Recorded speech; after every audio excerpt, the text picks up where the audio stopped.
4 minutes past the hour of 8 a.m.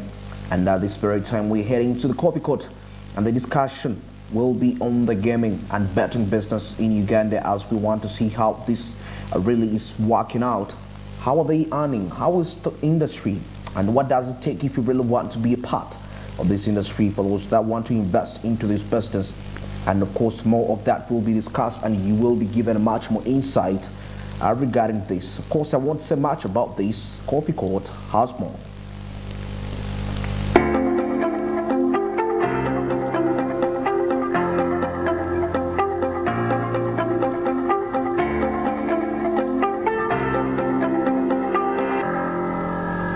Well, the lottery and gaming sector is one of those two critical sectors that plays a very fundamental role in the development of this country. I know that we have a number of issues arising from not any other sector, but also this sector. And so tonight on our coffee court we discuss their challenges and contribution. But what is their mandate as well? Joining me to discuss this is Dennis Mubere Ngabirano, acting Chief Executive Officer of Uganda Lottery Gaming Authority here in Uganda. It's a CEO. It's a pleasure. Thank you for joining us. Pleasure. I mean, First and foremost, who regulates your activity as a Uganda Lottery Gaming Authority and Regulatory Board? we fall under the Ministry of Finance, so in terms of supervision, we are supervised by the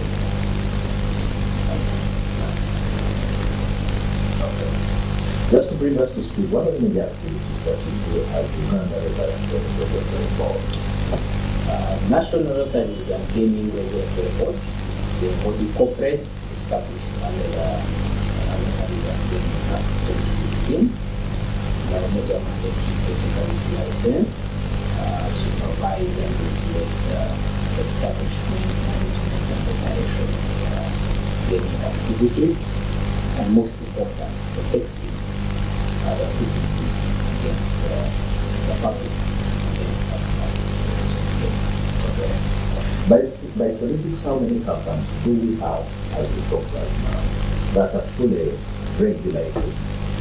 We have a total of 56 as of today licensed companies doing a number of casinos, slot machines, sports betting, pool betting, bingo. We have a licensed bingo by the government operating they are so in terms of And what do you base on to offer license for all the companies that you mentioned to begin operation? to begin operation as a casino, sports betting, a license issue, one you must be a registered company here in Uganda.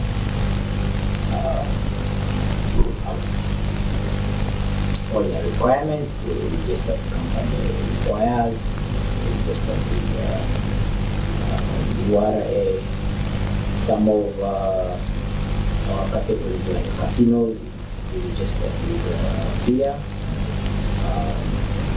And upon satisfying the registration of the company, when we do apply, we have quite a number of requirements we need, like a business plan, a CSR plan. We have to ensure that you meet the minimum capital requirements. Each category has a minimum capital requirement that is required for you to undertake business in the sector. Okay. And upon evaluation and scrutinizing the documentation for key employees, we also license key employees, so you must have Interpol letters so that we know that you have personal integrity, conduct this high-risk business. And then upon satisfaction of all the documentation, before we issue a license, we take out a bank guarantee that is important. That bank guarantee is 500. Isn't that too much? If even labor companies don't charge beyond that, isn't that too much? And isn't that the point of discouraging Ugandans from making such a lucrative business like this? This is a very high risk business. So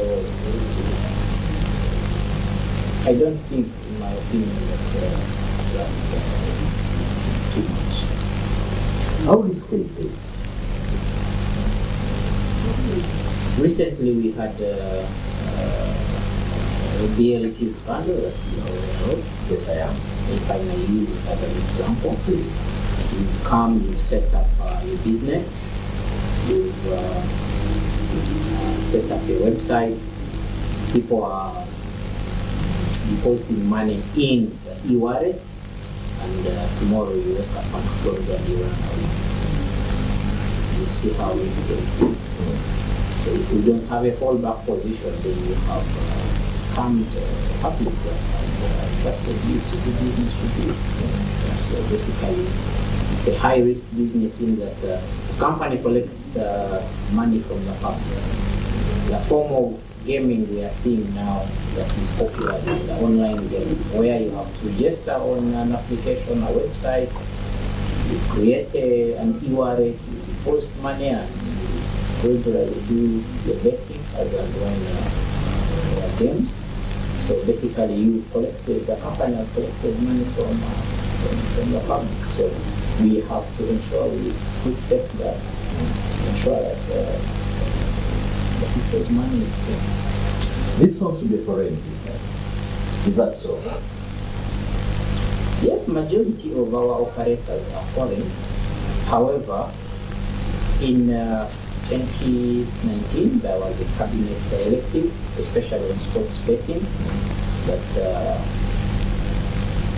we only give licenses, especially for sports betting, to nationals. And currently, we are not giving new sports betting licenses to foreign companies. And why so? There is a cabinet directive that we need to request it. Okay. You said this is a very risky business. But what makes it that risky? That is something you should give a clear attention to on a daily basis. This is a game of chance. Can go either way. You have a company you set up and you have odds out there, for example, Express Football versus Soccer Club Villa. Either the public that is betting against the company can win, maybe say 1 billion Ghana shillings. And if the company does not have enough capital, then it might pay out and fail to pay out other people, close it. So there is high risk in terms of liquidity, in terms of cash. So that's the angle we look at it as the high risk. Can go either way. Company can win that. We've seen some companies who have run out of business because they can't pay out the people after winning. Okay. If arguably say it's a game of chance, why would we put all our interest in a chance-based business like this for a country like Uganda, Mr. CEO? Well, there are drivers that drive people to get involved in this kind of business. One, it's a love of sport, a love for sports. Being hopeful, so I can stake 1,000 and 2,000, and world over.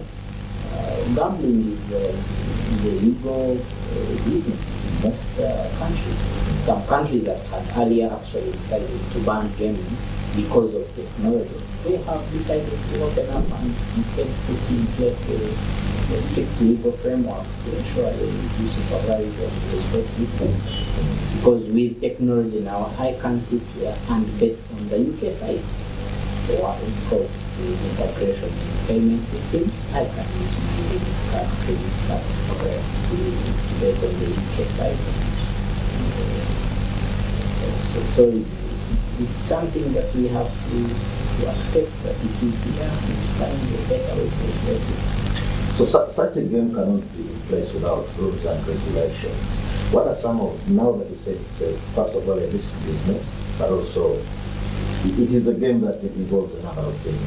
Talk to us about the rules and regulations that govern the Rotary gaming sort of business in this country. We have the regulations, if I might use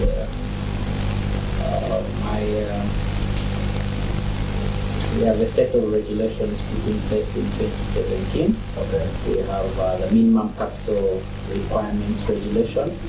We have the licensing regulations. We have the gaming machines regulation. We have so there are many laws in other words. there are many laws, and we have others coming up. We are doing a number of amendments on promotional competitions, of the National Rotary regulations. So there are a couple of regulations that are in place that we use to regulate this sector. Okay. And to what extent is the public aware of such kind of rules and regulations? One, our Act and regulations are on our website. They can be accessed on our website, www.ajrb.gov.ug. We have a team of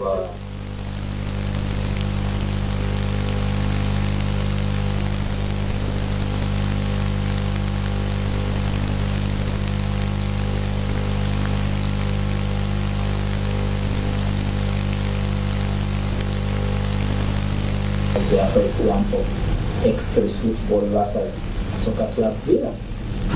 Either the public that is betting against the company can win, maybe say 1 billion Ghana shillings. And if the company does not have enough capital, then it might pay out and fail to pay out other people and close it. So there is high risk in terms of liquidity, in terms of cash flow. So that's the angle we look at it as a high risk. It can go either way. Company can win, but we've seen some companies who have run out of business because they can't pay out the people after winning. Okay. If I really say it's a game of chance, why would we put all our interest in a chance-based business like this for a country like Uganda, Mr. CEO? Well, there are drivers that drive people to get involved in this kind of business. One, it's a love of sport, the love for sports.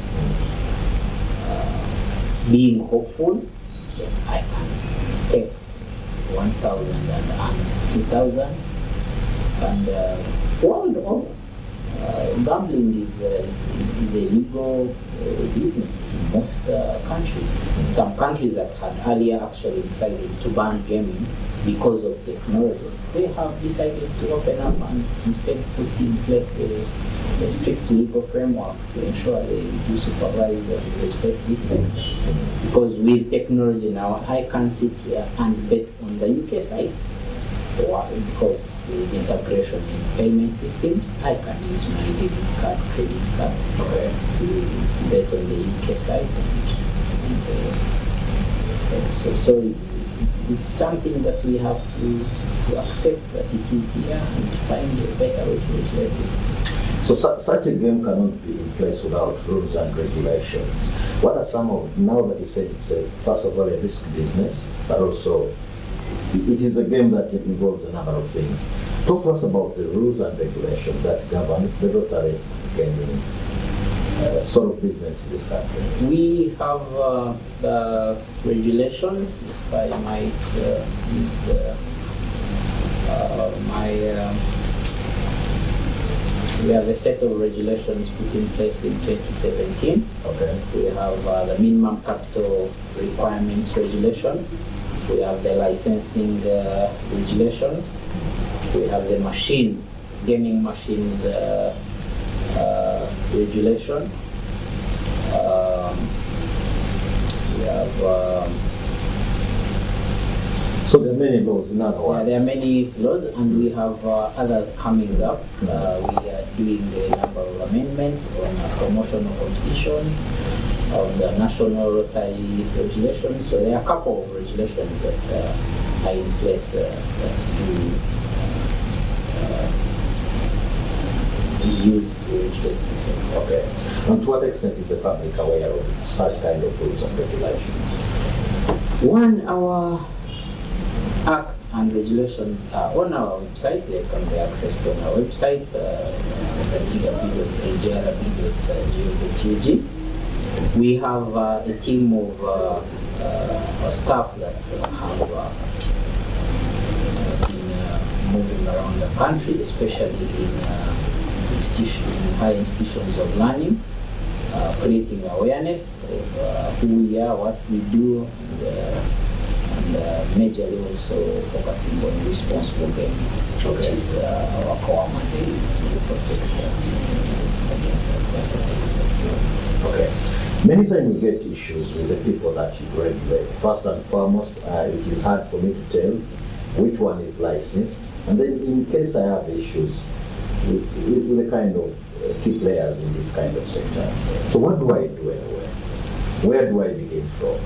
And how do I know that this is purely a licensed company? When we finalize our licensing process, we do gazette these licensed companies. And we also upload a list of licensed companies on our website. In case you want to confirm, which I'm glad now people are doing, we have a toll-free line that we do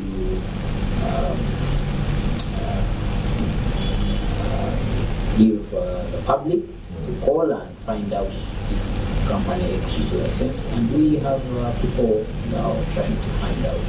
We also post these companies on our social media pages, which actually realize most of the youth do access. So yes, they are based on our website, our social media, and we have copies as well. You meet on the BLQ, but I'll ask you to expound more on this. What could have led us to this kind of matter? Because it's a current matter, and the public needs to, of course, hear from authoritative people like you. What has led us to this point, the BLQ football matter? It is an offense in Uganda to offer betting activities without a license. So in July this year, our enforcement team did discover the one BLQ advertising on social media, to be particular on Twitter. And upon that discovery, we did engage them on social media to stop offering these betting services without a license. Okay. But their response was not a good one. Jokingly, they asked us to also sign up quietly and also do business with them. So did you also sign out quietly? Of course, it was an arrogant way of responding to serious business like this betting business. So we did write to Uganda Communications Commission to have their site blocked, given that they were offering illegal betting services. What we discovered later is when we logged to UCC, they were running a domain name or URL blq66.cc. So when we sent a letter, they had, I think the UCC gave a directive to internet service providers to block. Then they later changed their URL to blq 99.6. Then my team, the enforcement team, continued to find out who they are, what they are doing, how they are doing their business. And we later found out that they were conducting their business in a closed Telegram group, WhatsApp group, and we tried to find people who were members in that company, and we got some useful info. But upon studying their mechanics, we realized they are indeed a Ponzi scheme, like some of the Ponzi schemes that we've seen in the past. This time, I think they came using gaming, betting services to basically market their membership. So we had to right now to Airtel money, mobile money, to block their payment systems because we realized that we got some queries, inquiries from the party asking, is this a licensed company? Do you know it? And we informed them and asked them to stay away. And what happened with our press conference we had was basically as a result of actions we took as a I see that the punishments were this like, I would expect to come out, disclose them publicly, ban them because you are sure what was doing. Investigations are going on. Not only did we write to UCC to block, but we also alerted criminal investigations police and upon completion of investigations, we might see some people being brought to But as this is a lucrative business, I am sure and aware that there are a number of challenges to encounter. Who are these challenges that you encounter? Like the BLTs of this world, we do have a number of other illegal companies. And, mostly now we have illegal companies that do slot machines. You must have seen these small machines where people throw coins. We've had a big challenge. By the time the law came in force, 2016, we already had these illegal operations. But we've tried to engage some of these companies. I can confidently say since 2020 we brought 5 illegal companies on board as legal, and we continue to do that kind of approach. Most of them were actually local companies. That is on the side of operations. The other challenge we have is we are thin as the National Representative Board. Our structure calls for 51 staff, but currently I have 36. The others are not because of the budget.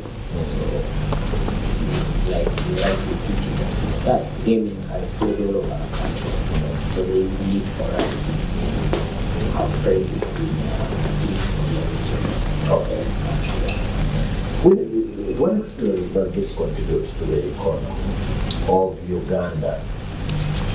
We've seen a tremendous increase in revenue generation in the sector. In 2021, revenue collection was 43 billion. That was during COVID. 21-22, which is last financial year, the gaming sector contributed 110 billion to the government. For this current financial year, this just quarter, we ended quarter 1,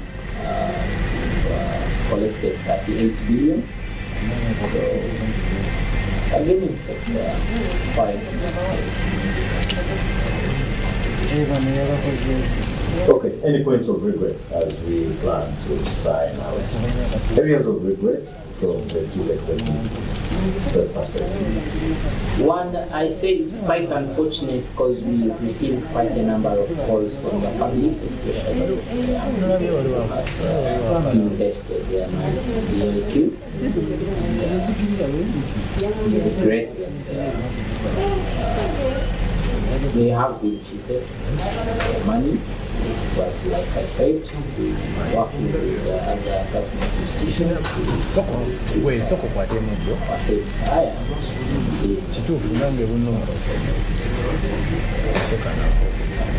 I said the money can be refunded, or if you just go to bed and sleep and forget. I can't confirm that until the authorities that have the mandate to do what they're supposed to do finally come out and tell us what this next. But for us as a gaming board, we will continue to sensitize the public and also encourage people. Betting is a leisure activity. It's not a get-rich scheme. It's not an adventure. It's entertainment. We want to tell you, bet responsibly and bet with only licensed companies because it's the only way the board can protect their money. They must know that betting is Thank you, Mr. CEO, Mr. Gariano Dennis, for speaking to us on this coffee court. And definitely, I understand that this is one of the most lucrative business that contributes a lot, like we had from the chief executive officer. My name is Fred Makubia, and this is the Coffee Court.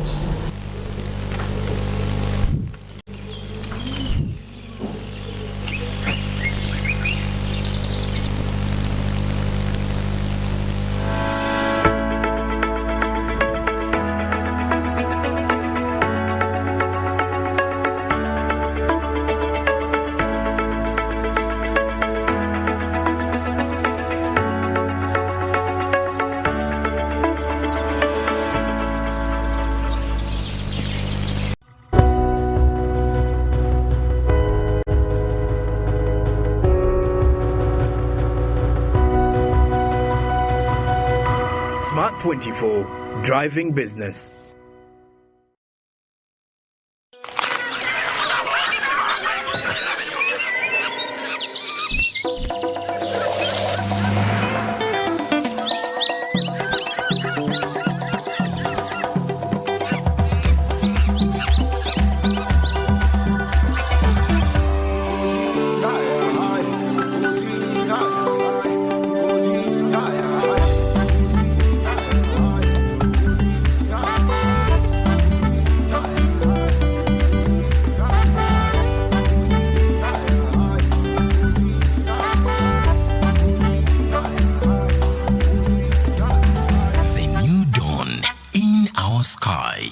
Futinbuto, the taste of Uganda in a new international park.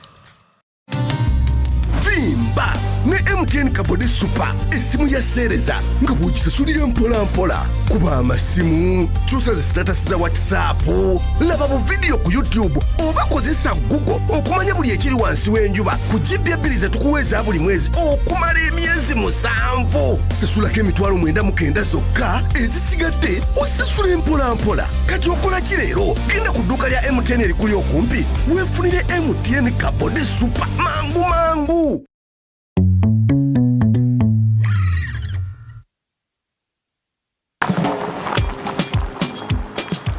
Chinayu chinyumira.